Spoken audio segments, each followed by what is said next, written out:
Ya, halo teman-teman, gue lagi ada di Bogor sekarang dan kebetulan ada satu unit mobil yang bisa gue review untuk teman-teman yang mungkin sedang mencari mobil di budget 100 sampai 120 juta di tahun 2021 ini. Apa mobilnya? Udah ada di sebelah gue. Jadi tonton gue sampai habis di Omdo Vlog, omong doang, video blog.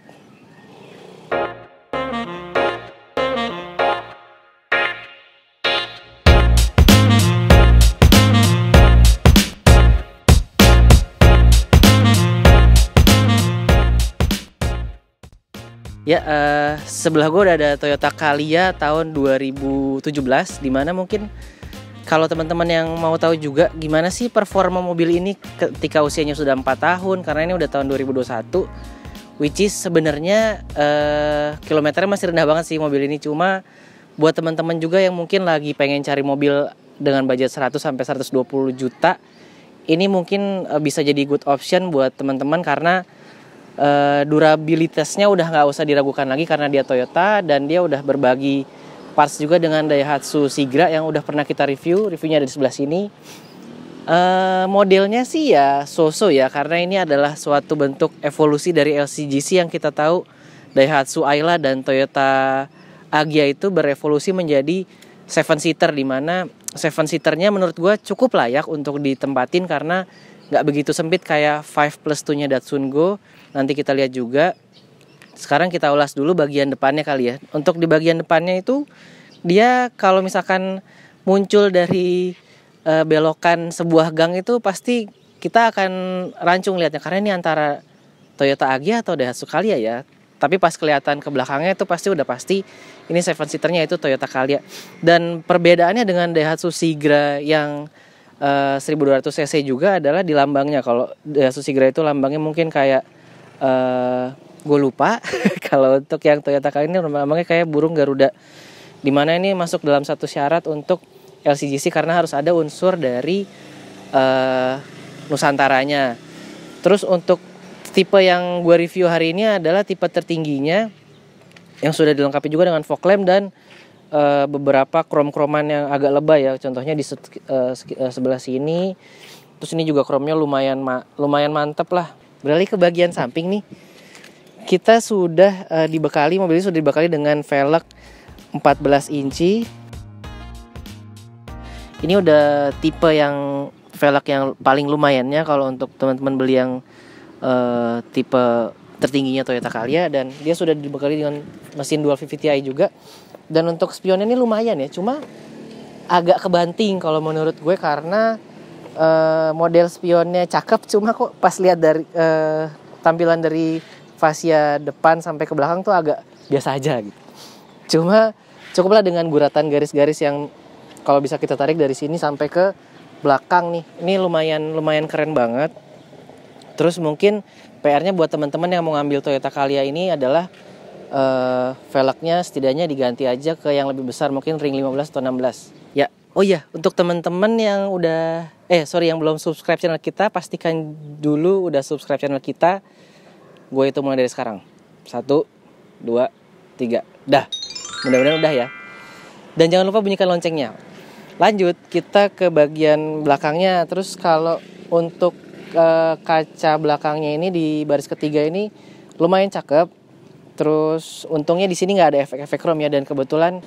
Nah, untuk ke bagian belakangnya ini lumayan mirip sama kalau yang dulu sempat gue bahas di Daihatsu Sigra, ini mirip sama Toyota Innova Reborn dari mulai lampu belakangnya. Terus di sini nggak ada spoiler belakang, tapi ini udah lumayan cantik. Terus juga udah dilengkapi dengan sensor parkir 2 titik di belakang. Nah, di sini ada lagi satu buah chrome nih yang sayangnya agak lebay juga. Mungkin kalau dibikin nuansa-nuansa selain chrome juga lebih cantik ya. Emblemnya itu lumayan kegedean ya fontnya. Mungkin harusnya dikecilin dan dibikin lebih bagus lagi gitu. Nah, untuk emblem yang Calyanya udah bagus, fontnya udah bagus. Dan di sini nggak ada penambahan efek-efek rear spoiler. Mungkin cuma sedikit ya. Ini kayak bukan rear spoiler gitu. Jadi untuk belakangnya seperti itu. Dan di sini juga udah ada stiker di mana kita harus menggunakan Pertamax yang bahan bakar dengan oktan 92 yang udah menjadi standarnya LCGC juga. Oke deh. Sekarang kita bahas ke bagian interiornya. Yuk.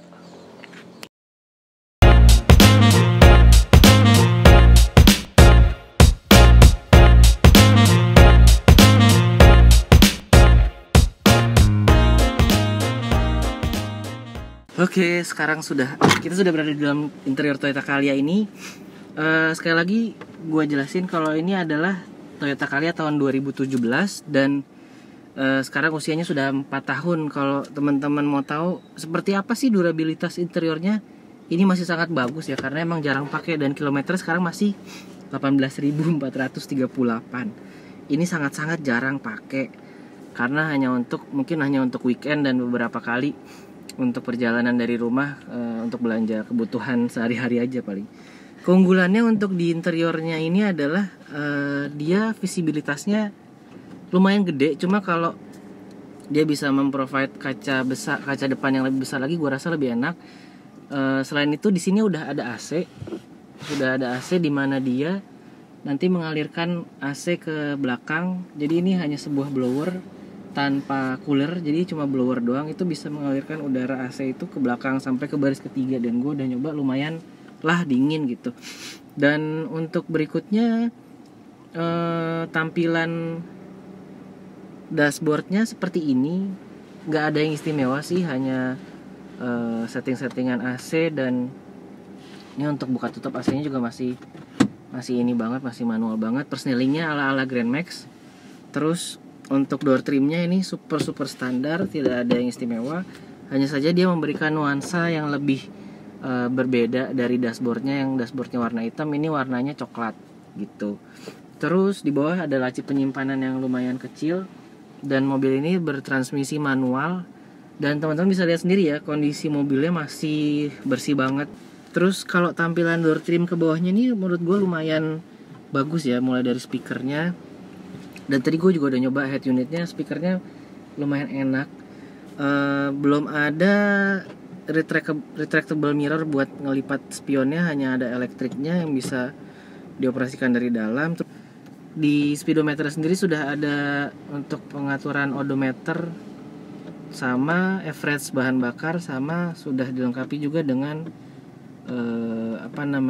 mode eco gitu. Lalu untuk rem tangannya itu tidak seperti Datsun Go yang adanya di bawah setir, tapi adanya di sini gitu. Jadi untuk teman-teman yang mungkin baru pertama kali bawa mobil ini akan sedikit kagok, apalagi ketika tanjakan, dan apalagi ini mobilnya manual gitu. Nah, berikutnya keunggulannya lagi adalah di sini ada armrestnya. Cuma nih, misalkan teman-teman lagi nyupir pakai armrest, terus harus ngoper-ngoper kan karena manual, terus harus rem tangan, ini jadi nggak enak gitu, kurang cihu ya kalau menurut gue ya. Kecuali it comes with matic transmission, jadi kita nggak usah repot-repot ngoperasiin persneling dengan hanya gini aja, gas rem doang. Jadi mungkin untuk yang manual kesulitannya seperti itu, sehingga ketika nyupir sebaiknya kita rapiin aja dulu, jadi ini nggak ada halangan gitu. Terus berikutnya adalah untuk laci penyimpanannya, ini biasa aja, belum soft opening juga, nggak ada lampunya. Terus untuk sun visornya ini udah ada kaca, sebelah kanan kiri udah ada kaca nih, lumayan. Terus udah ada lampunya juga standar gitu ya, gitu bapak ibu-ibu. Terus apalagi ya, kayaknya mungkin itu aja yang di depan ya. Sekarang kita beralih ke, oh ya, ada satu lagi nih, untuk head unitnya nih bawaannya sudah dilengkapi dengan remote. Jadi lumayan lah kalau misalkan mau setel atau ngatur volume dari baris kedua atau baris ketiga tuh bisa gitu. Jadi ini selalu disimpan, jangan sampai hilang. Di sini ada tempat penyimpanan kartu. Oke, sekarang kita beralih ke baris keduanya yuk. Nah, sekarang gue udah ada di baris keduanya Toyota Calya ini, dan door trimnya sama aja. Di sini ada cup holder. Terus untuk pembukaannya di sini lumayan simple ya. Tapi kemarin ini udah sempat bunyi-bunyi dikit loh. Ini udah enggak, mungkin udah diminyakin ya. Jadi mungkin teman-teman yang mau beli dengan mobil ini dengan harga usia 4 tahun perlu diwaspadai untuk itunya, bunyi-bunyian di pintu. gitu. Nah ini gue sedang mengaktifkan blower AC-nya, dimana dia tidak ada coolernya, hanya mengalirkan udara yang tadi gue udah sempat jelasin di depan. Terus ini joknya kayak apa namanya, terkenalnya nih kayak jok pocong ya. Jadi dia nggak bisa dipisah untuk headrestnya, tapi untuk yang baris kedua dan ketiga ini bisa. Nah sayangnya di baris ketiga itu lagi banyak galon guys. Jadi gue nggak bisa nge-review untuk nyobain posisi duduknya di belakang. Tapi gue jamin untuk tinggi badan 160 sampai 170 masih sangat nyaman duduk di baris ketiga. Di belakang ini sorry banget gue nggak bisa review karena banyak galon dan gue mesti nurunin semua. Dan bisa gue jamin ini udah ada 3 galon, dimana kalau misalkan teman-teman mau bawa 6 galon sekalipun ini cukup. Dan beginilah tampilan di baris ketiganya ketika kursinya dilipat. Ada 2 buah cup holder di masing-masing sisinya. Jadi total kalau mau nyimpen bisa 4 botol minum ya. Dan sudah dilengkapi juga dengan seat belt untuk keamanan di baris ketiga untuk 2 penumpang gitu. Oh iya, belum bahas driving impressionnya ya. Oke, nggak jadi, belum gue akhiri dulu. Kita bahas driving impressionnya. Yuk. Oke teman-teman, sekarang saatnya kita membahas driving impression Toyota Calya ini, dimana gue akan muter-muter komplek. Untuk tarikan awalnya ini lumayan enak. Khasnya LCGC ya, kalau udah pada nyoba Toyota Agya dan Daihatsu Ayla pasti udah tahu kayak apa. Terus untuk putaran bawahnya itu di gigi 2 pun masih lumayan ngangkat ya. Jadi kalau misalkan ditanjakan mau pakai AC isi 4 sampai 5 orang penumpang tuh masih enak ditanjakan gitu. Dan untuk rasio gearnya itu juga kayak rapet-rapet. Jadi kalau misalkan kalian masih mau lanjutin nanjak di gigi 3 pun masih bisa, cuma kasihan nanti dia lama-lama atau mesti matiin AC. Dan untuk bantingannya sendiri nih, nah mungkin teman-teman yang nanya-nanya bantingannya kayak apa, silakan naik taksi online terdekat karena udah banyak. Enggak deng, untuk bantingannya ini surprising nih kalau menurut gue, dibandingin Toyota Avanza dan Daihatsu Xenia sekalipun, ini masih lebih empuk banget, masih lebih empuk pakai banget lagi. Jadi entah kenapa ini mobil dirancang untuk mengakomodir kebutuhan LCGC 7-seater, tapi kok empuk banget ya. Even Daihatsu Ayla yang dulu pernah gue coba dari baru pun kerasanya lebih keras daripada ini gitu. Dan yang pasti mesinnya itu tidak begitu berisik. Jadi karena ini udah 4 silinder dan otomatis kalau dibandingin sama Daihatsu Ayla sama Toyota Agya yang 3 silinder 1000 cc lagi jelas lebih berisik. Mungkin yang 1200 nanti kalau bisa kita review, dan itu katanya lebih senyap juga daripada yang 1000 cc. Klaksonnya lumayan lucu suaranya. Dan untuk konsumsi bensinnya, ini mobil udah pasti irit banget dong. Dan ketika gue lihat di trip meter di sini, itu average-nya adalah 12,8 km per liter. Dengan rute kombinasi yang gue tahu banyak lewat tol juga, banyak lewat jalan biasa, makanya kombinasi 50-50 dan sesekali ketemu macet. Dan untuk bahan bakarnya nih dia menggunakan Pertamax, dimana katanya sih kalau pakai Pertalite lumayan ngelitik.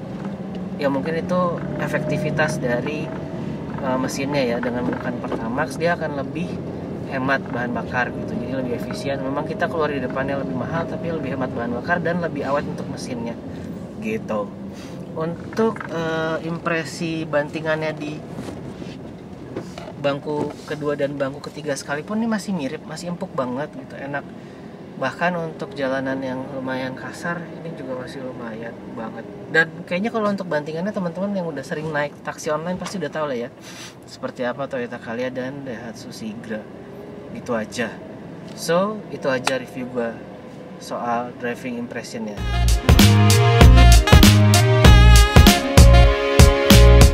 Ya, jadi itu aja yang bisa gue review di Toyota Calya tahun 2017 ini. Tipenya tipe G ini. Dan untuk kesimpulannya atau conclusionnya, untuk teman-teman yang mau membeli mobil dengan harga 100 sampai 120 juta dengan kebutuhan mungkin udah punya 2 anak, butuh beberapa barang di belakang untuk traveling, untuk taruh koper, taruh galon yang tadi udah gue tunjukin, ini sangat-sangat direkomendasikan karena cukup lapang dan bantingannya cukup empuk, tapi untuk tenaganya ya cukupan, nggak terlalu besar tapi juga nggak terlalu lemot-lemot banget. Dan ada beberapa kendala mungkin kayak posisi menyupirnya atau visibilitasnya itu bisa di overcome lah dengan keiritan bahan bakar yang dia punya. Jadi ini sangat-sangat rekomendasi untuk budget 100 sampai 120 juta. Dan kalau untuk durabilitasnya selama 4 tahun, sorry banget nih mungkin mobil belum terlalu representatif karena kilometernya masih 18.000. Jadi nanti kalau ada unit yang lebih kilometernya lebih banyak akan kita review juga gimana kondisinya. Kalau sekarang ini yang gue review mobil ini kondisinya masih sangat mantep lah. Mungkin kalau skor dari 0 sampai 5 ini bisa gue kasih skor 4,5. Oke, gitu aja review kita. Jangan lupa klik like untuk video ini dan subscribe channel kita. Dukung kita terus ke 3.000 subscribers. Kali ini ke 3.000-nya agak berat nih, mungkin karena efek pandemi kali ya. Dan jangan lupa share dan komen video ini, share ke teman-teman yang kita cintai dan orang-orang yang kita cintai. Stay tune terus di Om Do Vlog, omong doang, video blog. Ciao.